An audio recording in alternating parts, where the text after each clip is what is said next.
Boa noite. É com muita alegria que hoje a gente pode conversar um pouco, né, sobre esse tema, saúde mental, que é a minha prática há muito tempo, mas que é uma prática ampliada, né, pelo conhecimento da doutrina espírita. E hoje, quando a gente fala numa casa espírita, a gente vai falar levando em consideração, né, essa dimensão maior, que é a dimensão espiritual. Esse tema é um tema bastante amplo, né, a saúde mental, e eu fiquei pensando, quando preparava a palestra, que recorte possível eu poderia fazer, né, porque muitas coisas vinham, mas é sempre assim, né, eu acho que se a gente for ficar se estendendo, a gente passaria um dia, dois, e sempre teria mais alguma coisa que a gente acharia importante falar. Mas a gente sempre precisa começar, né, por algum lugar. E eu fiz um recorte daquilo que eu acho que nesse momento seria importante a gente conversar aqui. Então, assim, quando a gente fala em saúde mental, o que vem à cabeça de vocês? Eu tenho saúde mental? Eu estou bem, né, com a minha saúde mental?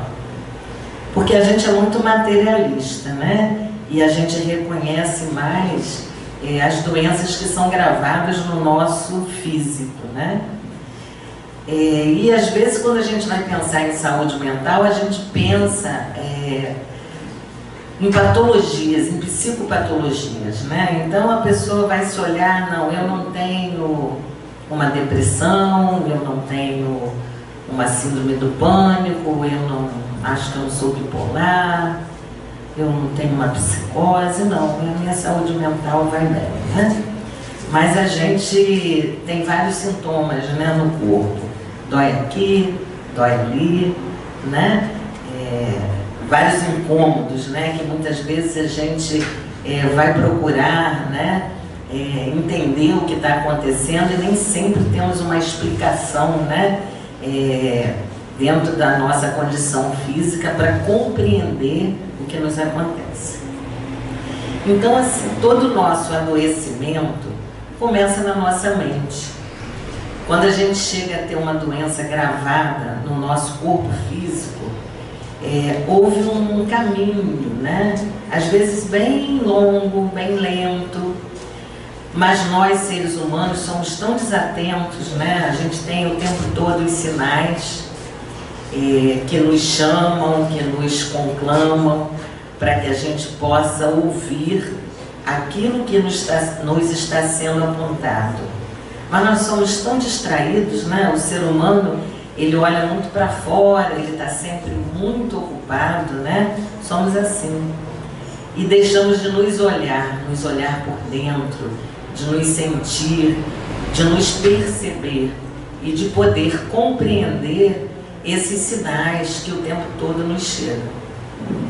Eu costumo dizer que os sintomas, eles nos chamam, né? Como pequenos chamados, como se alguém nos chamasse baixinho e a gente não escuta, e esse alguém precisa nos chamar um pouco mais alto e a gente não escuta, estamos muito ocupados.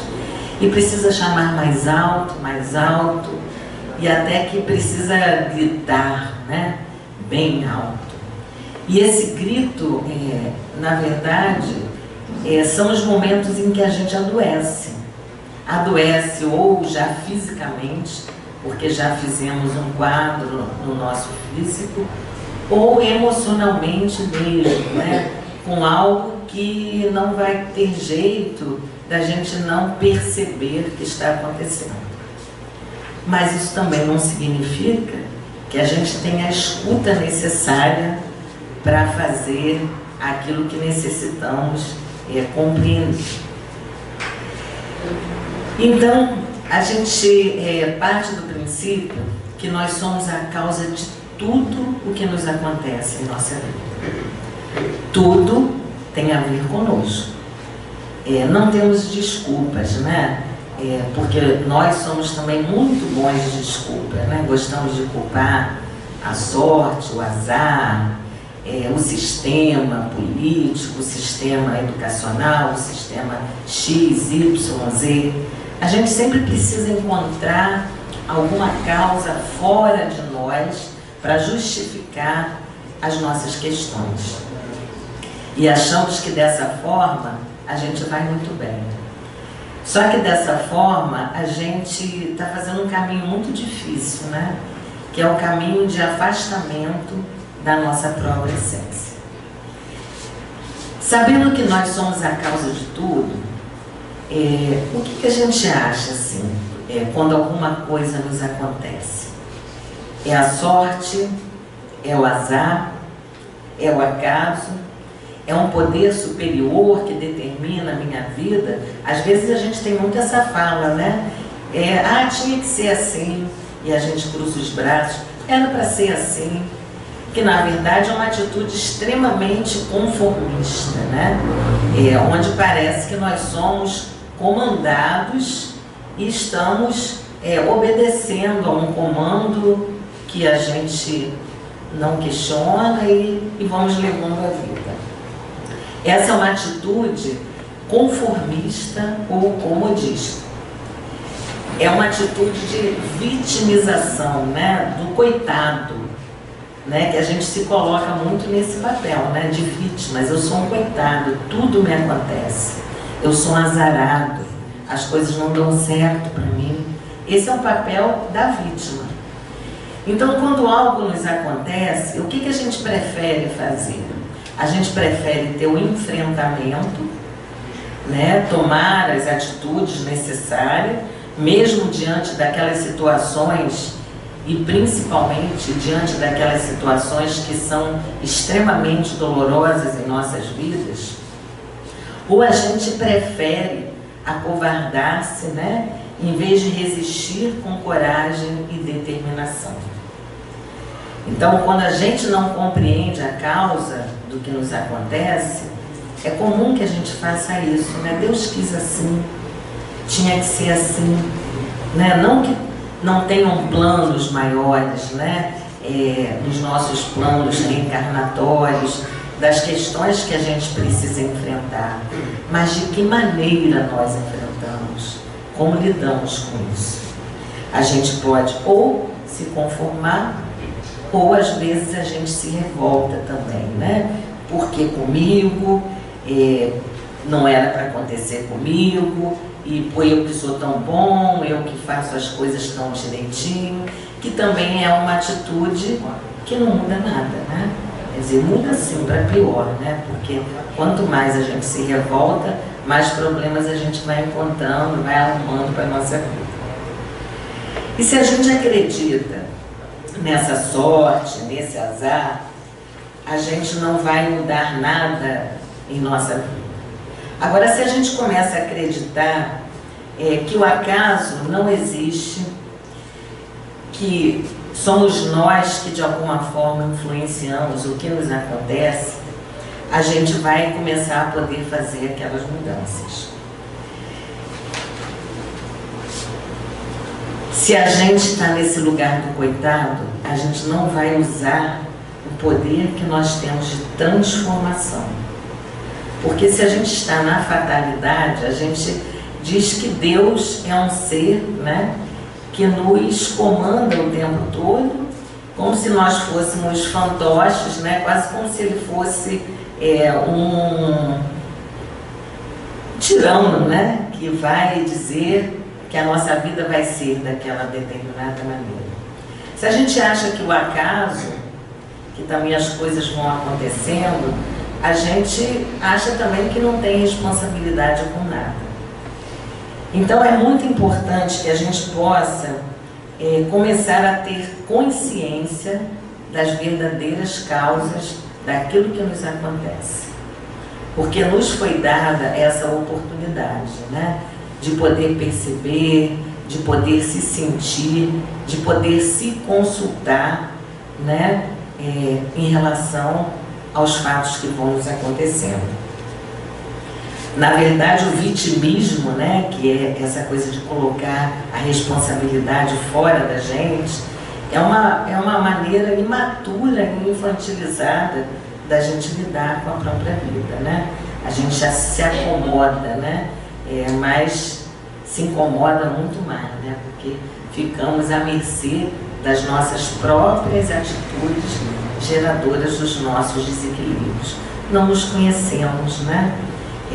Uma vez eu li uma coisa que dizia assim, que os deuses se reuniram e estavam pensando aonde ele ia esconder esse autoconhecimento, né?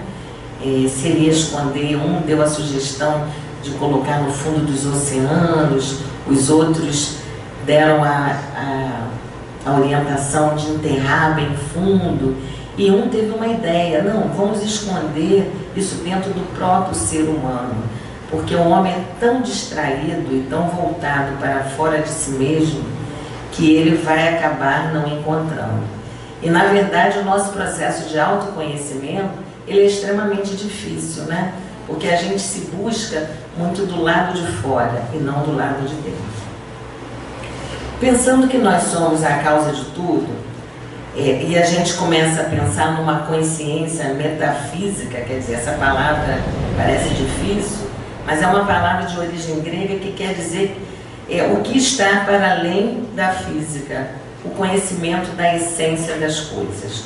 Então a gente pode começar a compreender o porquê adoecemos, como adoecemos, de que forma adoecemos, até prestando atenção no nosso próprio adoecer.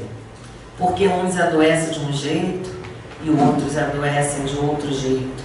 O que isso fala de mim, né? O que isso vem me contar a meu respeito, né? Mas a gente normalmente fica como se fôssemos tomados por aquela doença e não tivéssemos nenhum papel ativo em nossas vidas. Abandonar esse pretexto de atribuir ao externo as nossas frustrações internas é reconhecer em nós mesmos o referencial manifestador que cria a realidade, atraindo para si tudo de bom ou de ruim que lhe acontece na vida. Esse é o resgate do nosso poder natural, né? Se a gente começa a reconhecer isso, a gente começa a resgatar o nosso poder de potência, que é esse poder natural que todos nós temos. Não o poder de domínio, né? Que o ser humano usa muito, que é de dominar outras pessoas, que é querer ter a posse, né? O ser humano é muito assim, né? Nós somos muito assim. Mas esse resgate desse poder natural, que está aqui à nossa disposição, que é a capacidade de transformar as situações desagradáveis que estão à nossa volta. Mesmo aquelas coisas que nos acontecem, que aparentemente são externas a nós, né? Às vezes um acidente que a gente tenha, né? Que a gente sofra, e que a gente fala assim, não, isso eu não tenho nada a ver com isso. Não, a gente tem tudo a ver com tudo que nos acontece, né? Só que a gente tem dificuldade de compreender. Para que a gente possa compreender, a gente precisa sair um pouco desse lugar, né? Que a gente vive ocupando na vida, com esse olhar que normalmente a gente olha para as coisas da nossa vida e começar a se sentir responsável por tudo. Agora, ser responsável não é ser culpado, tá? Eu costumo dizer assim, que culpa é algo que nos afunda, né? Eu faço sempre uma imagem de culpa como algo que nos joga para baixo, como se a gente fosse abrindo um buraco abaixo dos pés e se afundando, e acabamos tendo dificuldade de até sair daquele buraco, né? Que vai ficando tão fundo que às vezes é difícil alcançar a borda. E responsabilidade, para mim, ela tem um sentido mais potente, né? De nos fazer pensar, de nos fazer refletir, de nos aprofundarmos em nós mesmos e de seguirmos em frente, né? É difícil fazer isso? Parece difícil. Não, não é fácil mesmo, né? A gente aprende a viver de determinada maneira, a gente aprende a ter uma visão muito materialista. É difícil a gente se conhecer melhor, fazer essa viagem interior. É difícil. Mas ninguém falou pra gente que seria fácil. Quando a gente reencarnou, a gente veio para enfrentar desafios, né? Desafios reencarnatórios para o nosso progresso espiritual. Mas quando chegamos aqui, esquecidos, né, daquilo que combinamos na erraticidade, né, ficamos vivendo como se fôssemos matéria só, né? E esquecemos da nossa condição espiritual e esquecemos daquilo que combinamos, né, e dos nossos desafios reencarnatórios, condições para o nosso crescimento. E uma coisa que é preciso que a gente possa trabalhar é esse lugar de vítima, né? Enquanto a gente se coloca no papel de vítima, a gente não muda nada. Porque a responsabilidade sempre vai ser colocada fora de nós.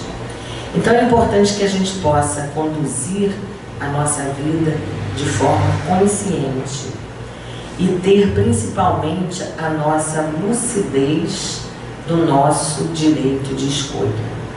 Nós escolhemos o tempo todo, né? Até quando a gente não escolhe, a gente está fazendo uma escolha. Então nós somos condenados, digamos assim, às nossas escolhas, né? Porque não tem jeito de não escolher. Quando a gente fala, eu não vou escolher, eu estou escolhendo não escolher, né? E cada escolha vai traçar para nós um caminho, né? O que eu escolho determina um caminho dali por diante, né? E é importante que quando a gente percebe essa questão da consciência e da escolha, que a gente não confunda isso com obrigação, né? A gente não vai se forçar a fazer nada contra a nossa natureza. É responsabilidade, que é a consciência do nosso poder de causar reações no mundo, no nosso mundo, na nossa vida e no mundo à nossa volta. Porque não vivemos sozinhos, né? Aquilo que eu vivo, aquilo que eu faço, atinge a minha vida, afeta a minha vida, positivamente ou negativamente. Desculpa. E a vida de outras pessoas também, né? O sistema, né? O universo, ele é todo interligado, né? Então, o que eu faço aqui, de alguma maneira, afeta o outro, né? Os nossos próprios pensamentos em desequilíbrio, em desarmonia, né? Eles ficam na crosta terrestre, né? André Luiz fala que se a gente pudesse ver, né, como a gente tem sobre a nossa crosta terrestre uma nuvem densa, né, formada pelos nossos próprios pensamentos, ficaríamos assustados. Então, ser responsável é reconhecer e respeitar os próprios sentimentos. Nem sempre é fácil, né, reconhecer os próprios sentimentos, respeitar os próprios sentimentos, né? Às vezes a gente vive como se fizéssemos isso, mas isso não é fácil, porque nem sempre a gente consegue se perceber naquilo que a gente vive. E assumir o direito de escolha, podendo dar ou tirar a importância do que acontece ao redor. É uma opção entre o positivo e o negativo, né? Porque a maneira como eu vou encarar aquilo que me acontece vai determinar como a minha vida vai ser. Se a gente encara, né, com otimismo, né, nós temos pensamentos favoráveis, que vão nos ajudar, né? Que vão nos conduzir com perspectivas favoráveis. Mas se nós temos pessimismo, a gente já está aceitando a derrota com antecedência. Então, uma boa coisa da gente fazer é observar como nós somos diante da vida, né? Como é o teor dos nossos pensamentos. Nós tendemos a pensar positivamente, né? Encarar as situações do lado positivo, ou nós tendemos a olhar as situações pelo lado negativo. A gente já ouviu falar, eu acredito, né? Eu já ouvi falar algumas vezes, e acredito que vocês também, falar sobre a visão de um copo, né? Um copo como esse, né? Que tem uma parte cheia e uma parte vazia. Qual parte do copo a gente normalmente vai olhar? A parte que está cheia. Como é que a gente vê esse copo? Eu tenho um copo com água, né? E tenho uma quantidade de água. Esse copo tem algo ali dentro. Ou eu fico com a parte vazia, né? E muitas vezes na vida nós agimos assim, né? Ficamos com aquilo que nos falta, aquilo que não temos, aquilo que não está bom. Então tem um acontecimento, a gente tende a priorizar o negativo e não perceber o positivo. Se a gente fizer uma análise, a gente vai ver que às vezes num dia algumas coisas boas nos aconteceram, né? A gente estava levando o dia bem, esse dia hoje está bom, né? E tudo está indo bem, tudo está dando tão certo. Então vamos dizer que 10 coisas boas aconteceram. E de repente uma coisa aconteceu que não foi boa. E a gente acaba no nosso dia, né? Isso acabou com o meu dia. Ou então a gente fala para a pessoa, você acabou com o meu dia. Mas o quanto a gente se deixa impregnar pelo negativo, né? Por que entre todas as coisas boas que me aconteceram, eu escolho ficar com aquilo que não foi bom? Isso é uma escolha. Porque se a gente for esperar que na nossa vida tudo fique muito bem, para que a gente fique bem, a gente nunca vai estar bem, né? Sempre vão acontecer coisas que vão atravessar o nosso caminho, de coisas mais simples às coisas mais complicadas. Mas para a pessoa negativa, as pequenas coisas se tornam grandes. Imagina as grandes coisas, né? Então a nossa mente é uma mente que não tem limite. A nossa mente, ela tem diferentes níveis, mas não tem limite. Então, quanto mais a gente vai evoluindo, a gente vai podendo ampliar essa consciência, ampliar os limites da nossa mente e acessar, né, muito mais coisas do que a gente consegue em determinado momento. Nós somos um sistema bem sofisticado de captação e produção de energias, né? Então imagine que o tempo todo nós estamos emitindo e recebendo energias. E aí vamos ver como isso, né, acaba influenciando tudo em nossa vida, né? Se eu sou uma pessoa positiva, eu vibro positivamente, eu emano energias positivas. E eu recebo, eu atraio energias positivas. Se eu emano energias negativas, eu também atraio para mim o mesmo tipo de energia, sejam de encarnados ou desencarnados, né? São afinidades, né? Quem eu atraio para a minha vida? Se eu sou uma pessoa chata, se eu sou uma pessoa que reclamo da vida o tempo todo, quem eu vou atrair para a minha vida? Aquelas pessoas otimistas, aquelas pessoas alto astral? Não, eu vou atrair outros chatos também, né? Que vão gostar de ficar ali né? Também contando as suas lamúrias, né?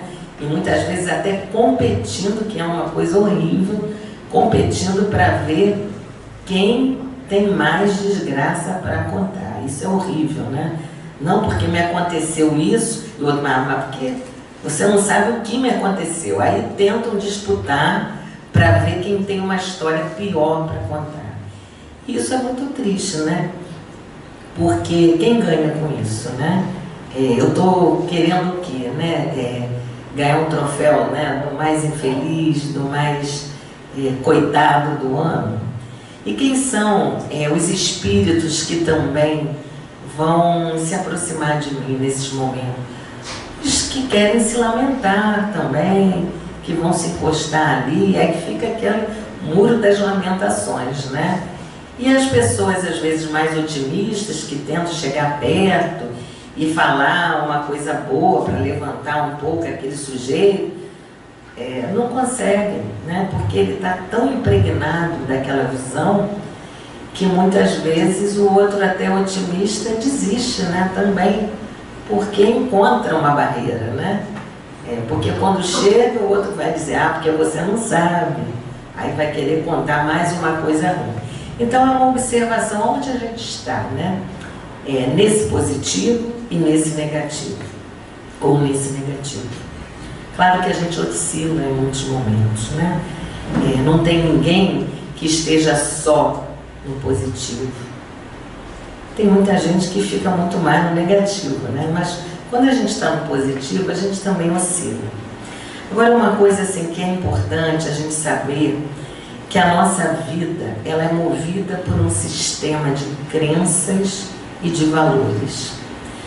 Aquilo que eu acredito vai sempre adiante de mim, permeando tudo aquilo que eu vivo.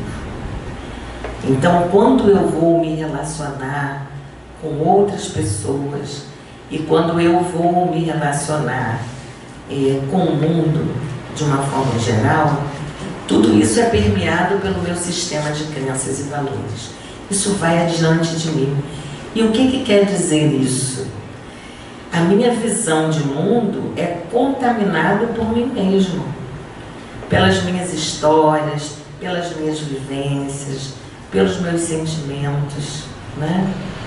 E se eu não faço esse trabalho de autoobservação, e se eu tenho uma visão negativa de mundo, o tempo todo a minha visão vai ser essa, né? Porque vai permear tudo.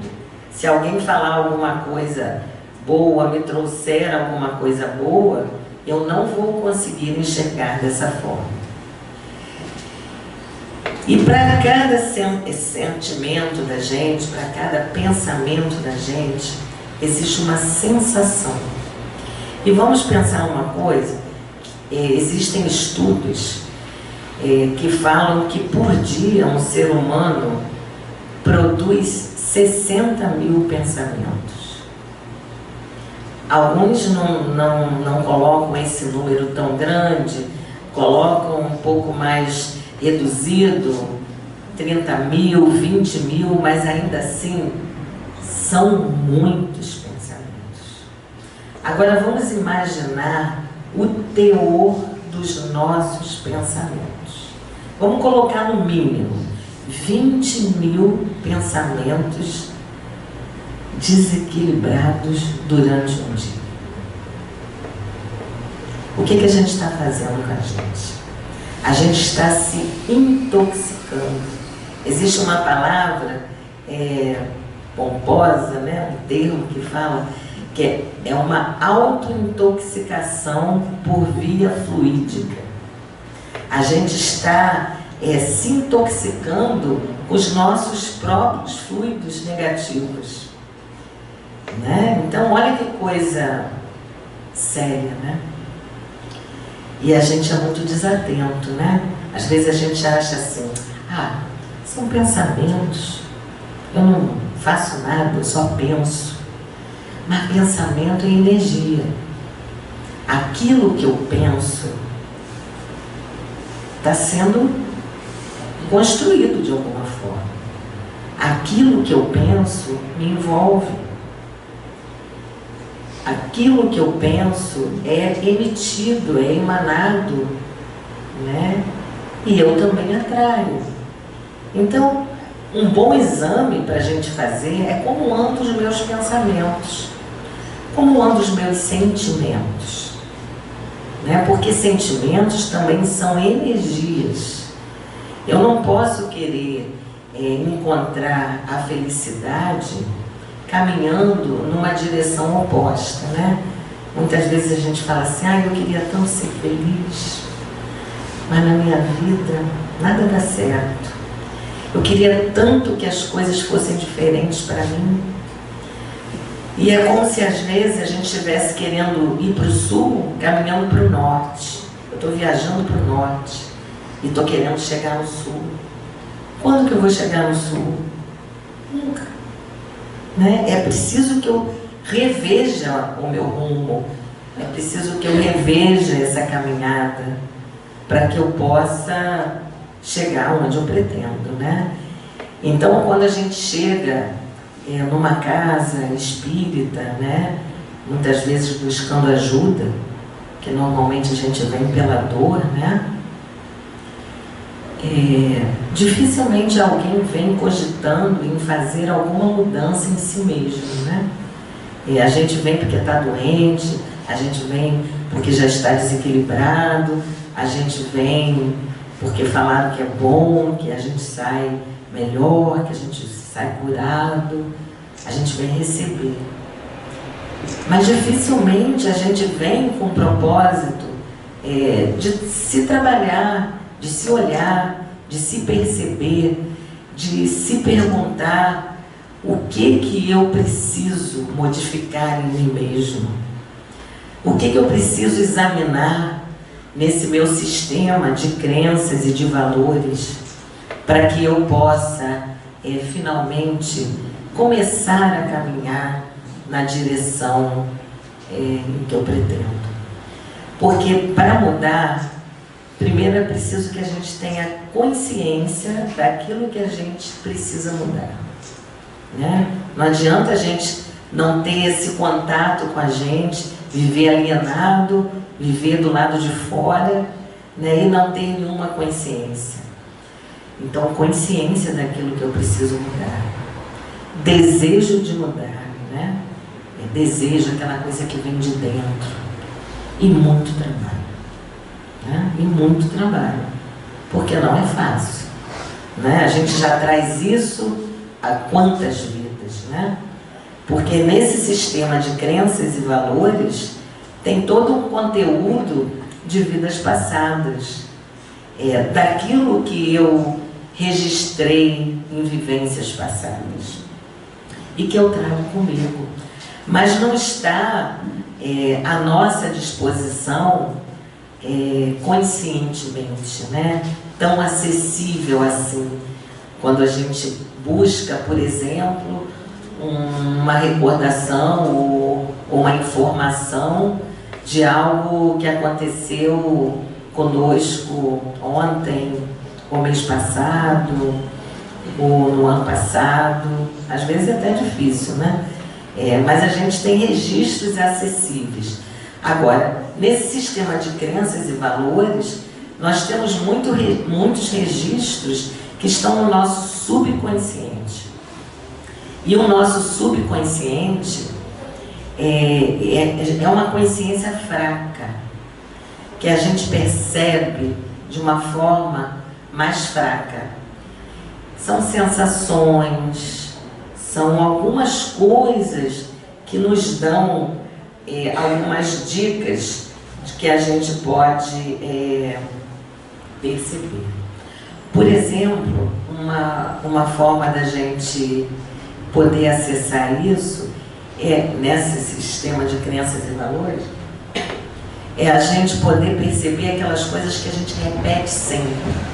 A gente repete padrões, a gente repete algumas frases que, se a gente se analisa, se a gente se observa, a gente vai poder perceber algumas atitudes que a gente tem comumente em nossas vidas, né? E que a gente pode dizer assim, eu sou assim, né? Aquela síndrome de Gabriela, eu nasci assim, eu cresci assim, eu vou ser sempre assim, mas não tem que ser, né? Porque na verdade, o subconsciente, e aí é uma boa notícia pra gente, ele é atemporal. O subconsciente, ele não tem o registro de datas.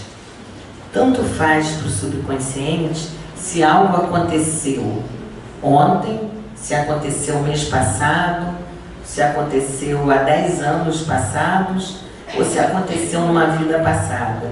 Aquilo que por alguma razão ficou gravado, está ali, registrado. E isso é uma boa notícia. Por quê? Porque a minha mudança não depende do tempo em que eu venho carregando isso.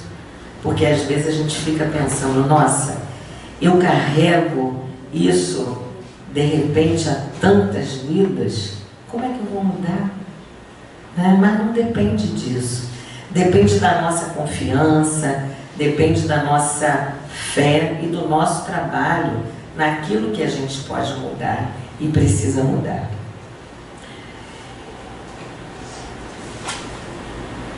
Eu já mudei todo o roteiro aqui, já não sei nem aonde eu estou. Mas é sempre assim, a gente começa para falar alguma coisa e outras coisas vão vindo, né? A nossa mente, ela tem alguns atributos, né? Mas o principal atributo da nossa mente é a capacidade de fazer escolhas, né?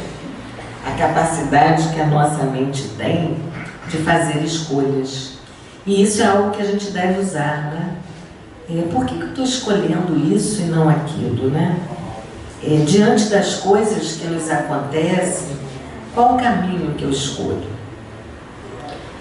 Porque a gente não pode, muitas vezes, mudar algum fato que nos acontece, né? Foi posto em nossas vidas. Com isso eu não posso lidar, né? Já foi posto. A realidade externa, muitas vezes, a gente não pode mudar.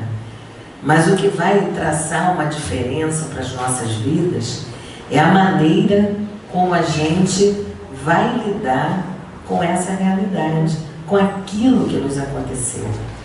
Eu costumo dizer que muito mais importante do que a nossa história é o que a gente faz com ela. Porque se a gente muitas vezes analisa as nossas histórias de vida e dependendo daquilo que nos aconteceu, muitas vezes a gente olha e pensa, eu não posso ser feliz. E às vezes a gente olha para uma pessoa que vive a vida, né, bem, e aquela pessoa é alegre, é bem disposta, é autoastral, e parece, né, que na vida dela tudo dá certo, né? Nossa, a vida daquela pessoa deve ser maravilhosa, né? Olha como ela vive, como ela sorri, como ela é autoastral. Será? Será que tudo deu certo naquilo que a gente entende e que a gente chama como dar certo? Ou será que é a maneira como essa pessoa lida com o que acontece que vai determinar esse sorriso, essa forma mais otimista de encarar a vida? Então é algo também para que a gente possa examinar. E esses registros de memórias que a gente traz, né, no nosso inconsciente, que ficam no nosso subconsciente, eles causam nas nossas vidas formas condicionadas. Nós ficamos muitas vezes nesse automatismo, né? Como se esse automatismo fosse ditar o que devemos ser e fazer. E são regras que a gente acha que tem que viver de acordo com elas, para que sejamos aprovados, para que não sejamos rejeitados. Foram estruturas e crenças que foram gravadas e que nos levam a isso. Por exemplo, uma criança rejeitada pelos pais. que pode ser nessa vida, ou que pode ser em vidas passadas. Uma criança rejeitada pelos pais. Ela alimenta uma crença. Que crença que ela alimenta? De inferioridade, né? Ela foi rejeitada pelos pais. Aquelas primeiras figuras importantes na vida dela, né? De modelos que ela admira, onde ela vai se espelhar, onde ela vai se construir, né? Naquela vida. E ela foi rejeitada por aqueles pais. E ela alimenta uma crença de inferioridade. E como essa criança cresce? Ela cresce sentindo-se pouco importante para os outros. Ela sempre está pensando nisso. Eu sou pouco importante para as pessoas. As pessoas não vão gostar de mim. E ela leva isso adiante dela. É aquilo que eu falei antes, né? Que as nossas crenças vão adiante de nós, permeando tudo aquilo que a gente vive.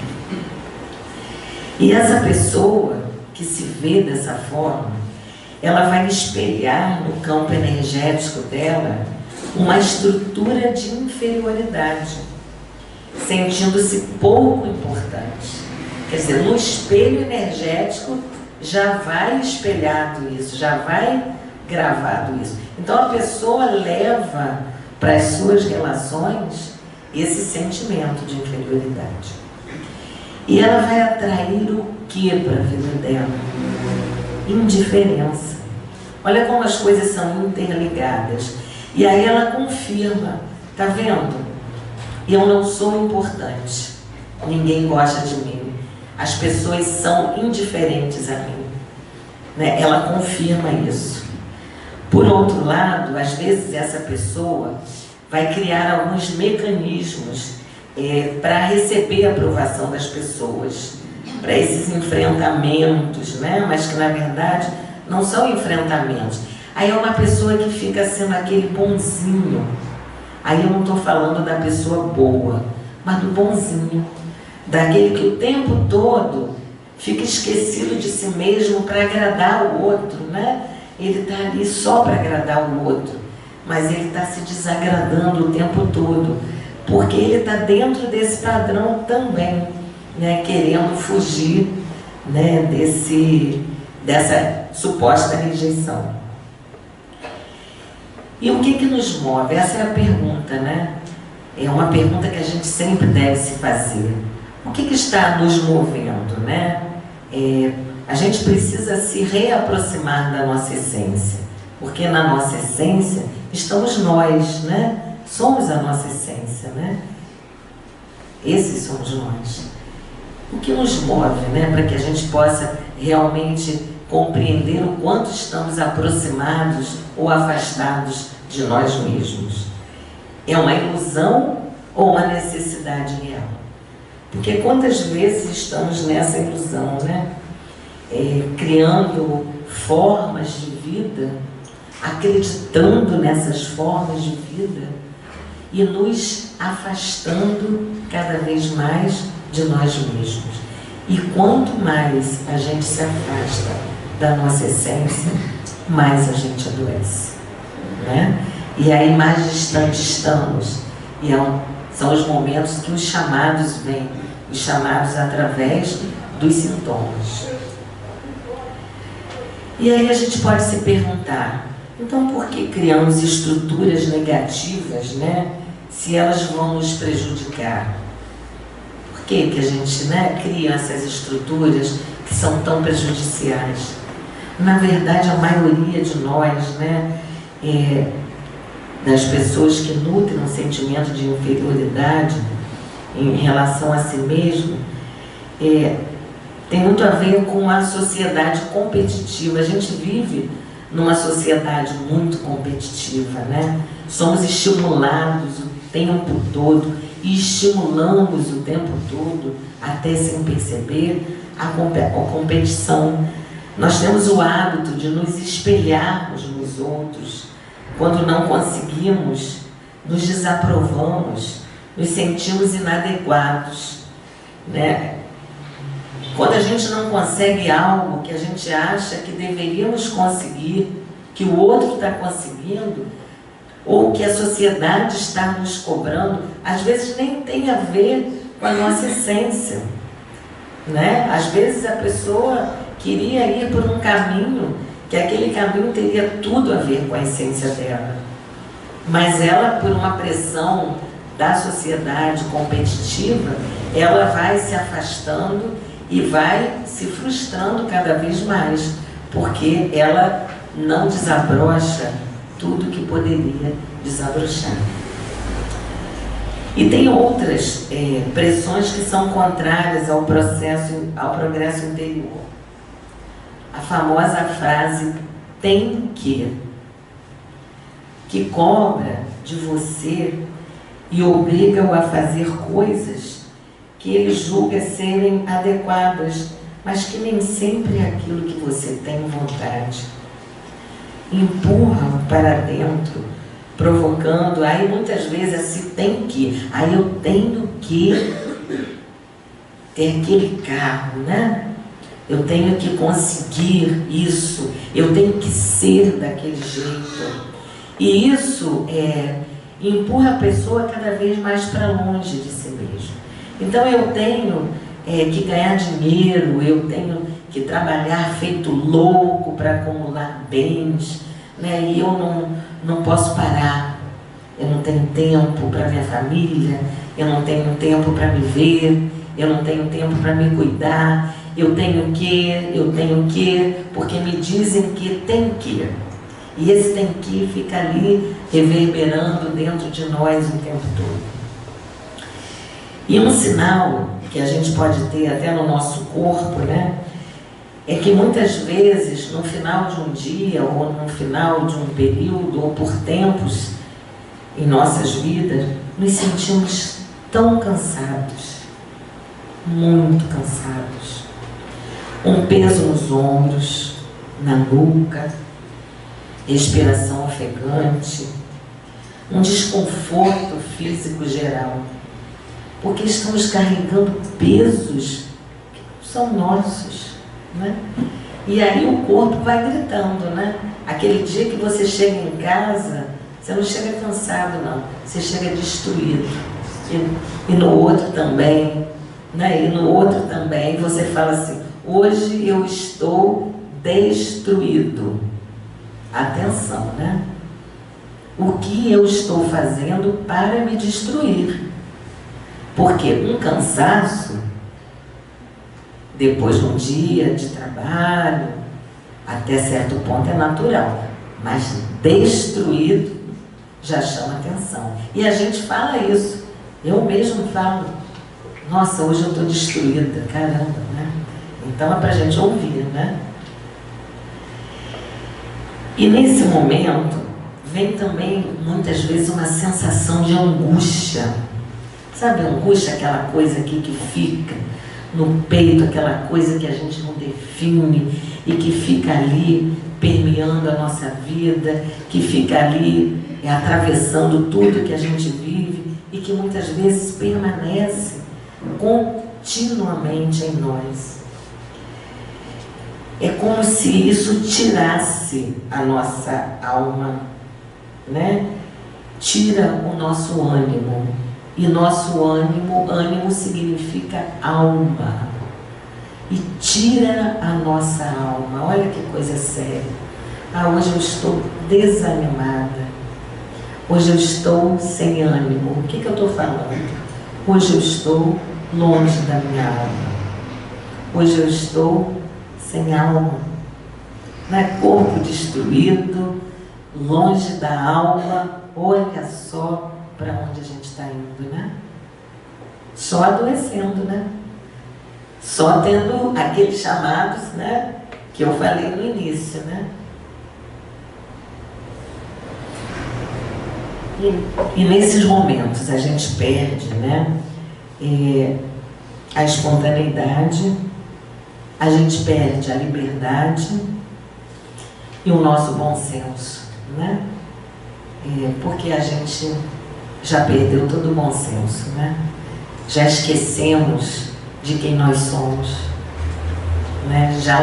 E a gente adoece, né? Então a nossa saúde mental, aí a gente volta ao que eu falei no início. Não é só quem está deprimido, não é só quem está com síndrome do pânico, não é só quem está com isso ou aquilo, com alguma questão de adoecimento psíquico, que é já rotulado com um nome, né? Que está sem saúde mental. A saúde mental está em tudo, né? Em tudo que a gente faz. Então é uma boa reflexão, né? A gente sempre pensar como anda a minha saúde mental.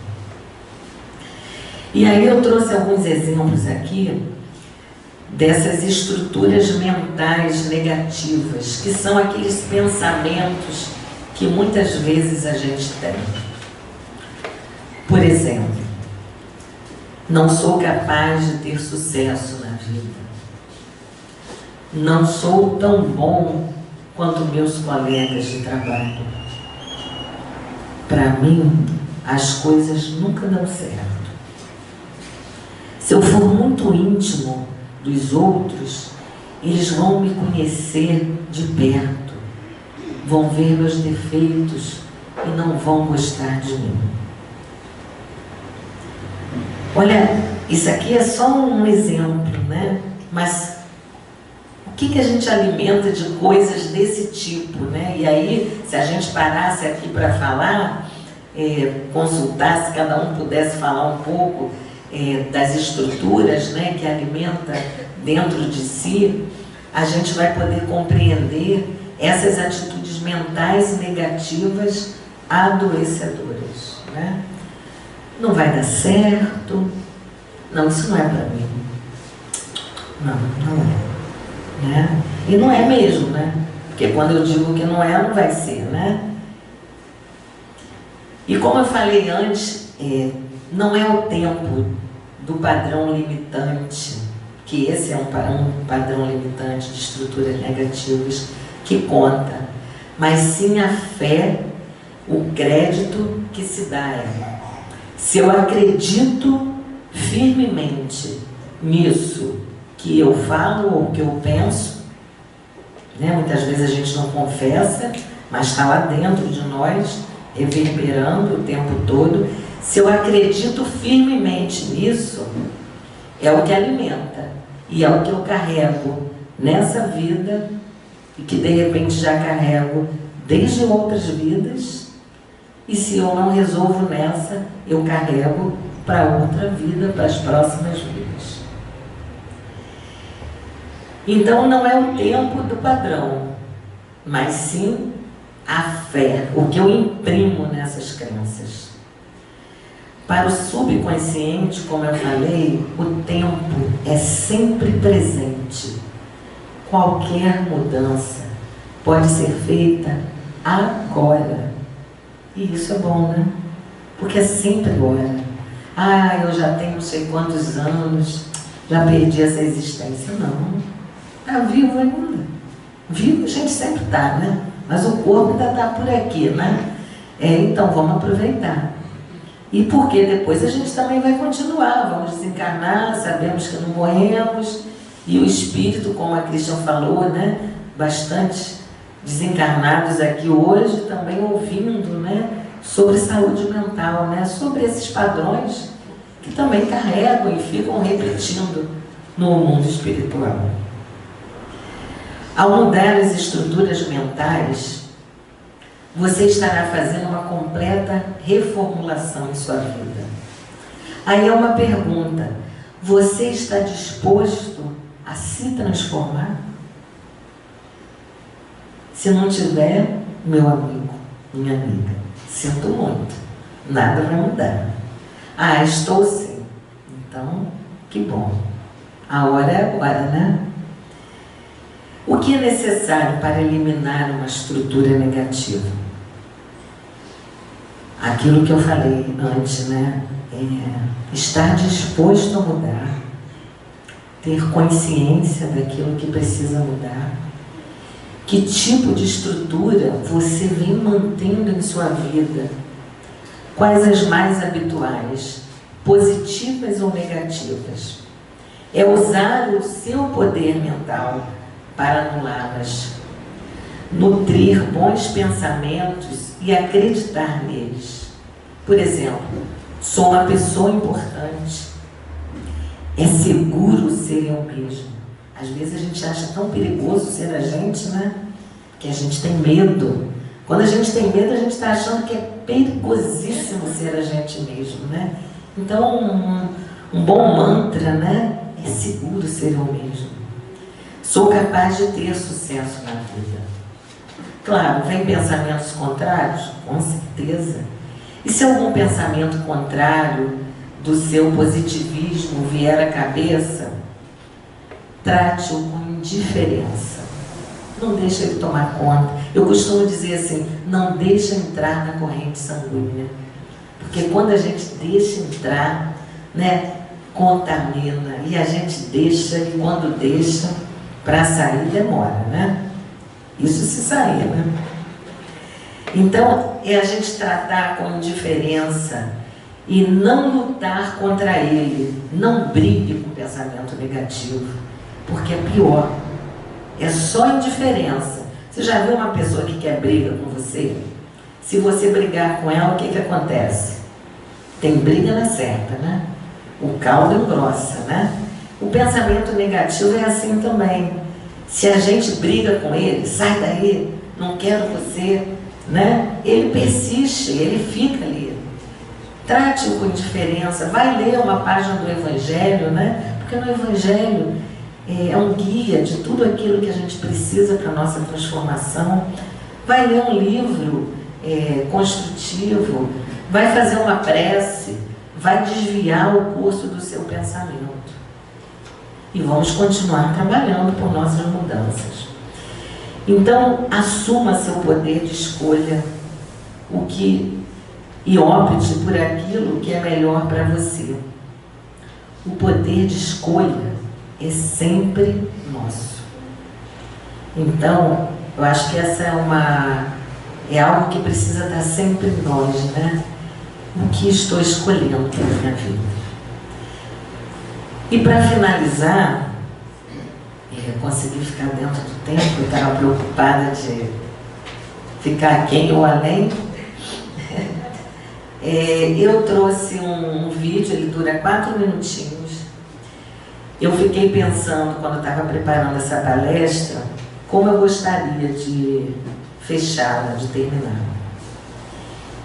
E como nada é por acaso, no dia em que eu pensava isso, uma irmã aqui do lar postou no nosso grupo do Zap um videozinho que acredito que muitos de vocês já tenham visto e que eu senti que era esse vídeo que eu precisava trazer.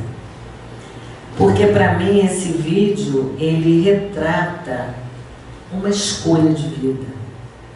E mesmo que vocês já tenham visto, assistido, eu acho que a partir da nossa conversa de hoje, dá para vê-lo de outra forma, porque na vida é assim mesmo, né? Cada vez que a gente vê alguma coisa, a gente sempre tem a possibilidade de ver com novos olhos, né? Com um novo olhar. Então é um vídeo que vai falar de uma escolha de vida.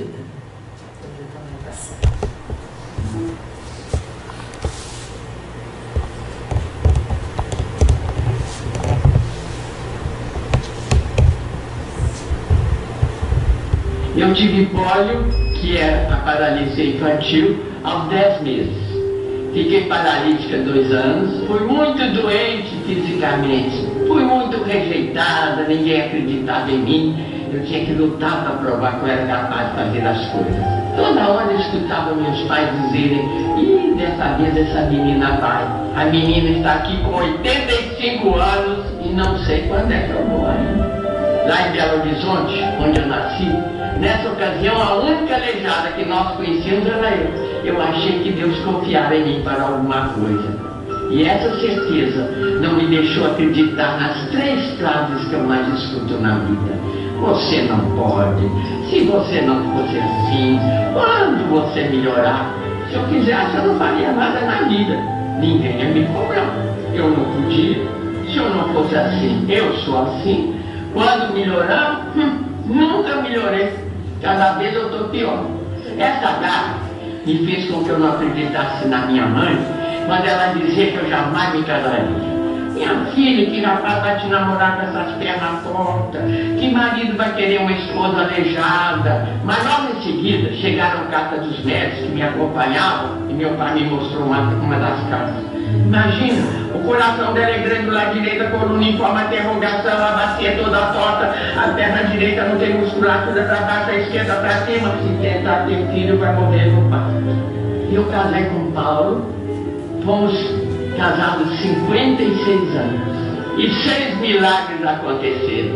6 filhos nasceram. Nasceu o Paulo Elísio Lingote, que fazia agora 67 anos. Ali, ele faleceu há 7 anos atrás.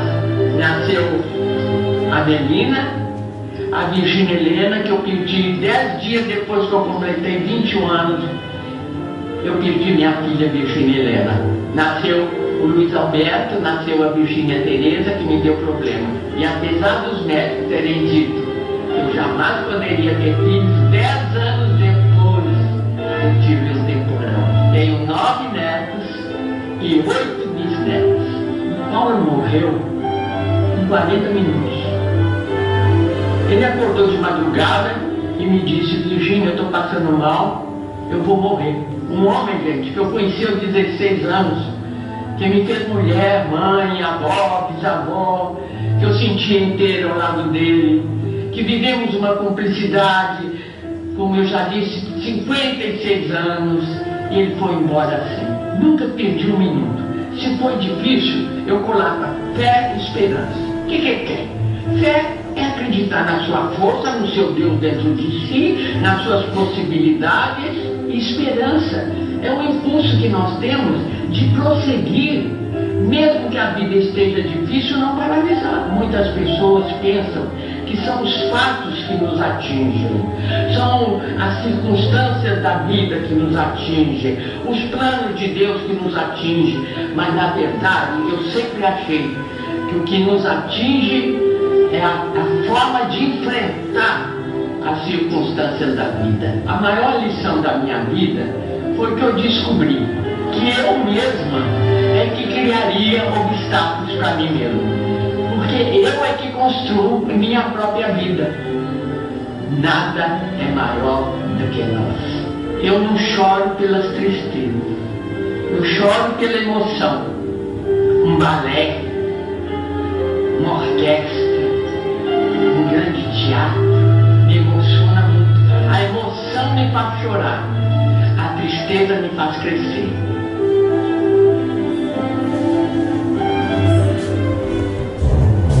Gente, muito obrigada e muita saúde mental para todos nós.